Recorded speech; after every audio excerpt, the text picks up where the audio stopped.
Ready start. Clap பண்ணுங்க. ஒரு கால் தூக்கி நம்ம அதிகமா இப்படி ஆடி நிற்போம். நம்ம குடிமகன் நீங்க குடிமகன் இல்லையா அப்படி ஏய் நேரா நில்லு அப்படிங்கிறப்ப அந்த மாதிரி இன்னைக்கா செய்யற ஒரு பொண்ணு ஒரு வசதிக்கு ஈக்குவலா செய்யறதா என்னது நம்மளால எதையுமே சாதிக்க முடியும். தன்னம்பிக்கை, தைரியம், கான்பிடன்ஸ், துணிச்சல் தான் நம்மளுடைய வளர்ச்சிக்கு பெரிய துணையா இருக்கும்.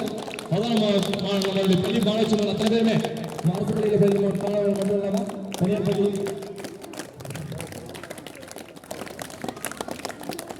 பெரிய ஒரு வளர்ச்சி காரணம்னா பணமோ பொருளோ கிடையாது. அவருடைய முயற்சியை நம்ம என்கரேஜ் பண்ணோம்னா கண்டிப்பாக அவங்க அடுத்த இலக்கை நோக்கி கண்டிப்பாக பயணிப்பாங்க. அந்த அடிப்படையில் நமது பள்ளி செல்வங்கள் அனைவரும் சிறப்பாக இதனுடைய பயணத்தை தொடங்கி வெற்றிகரமாக நிறைவு கொண்டு வந்தாங்க. Super super.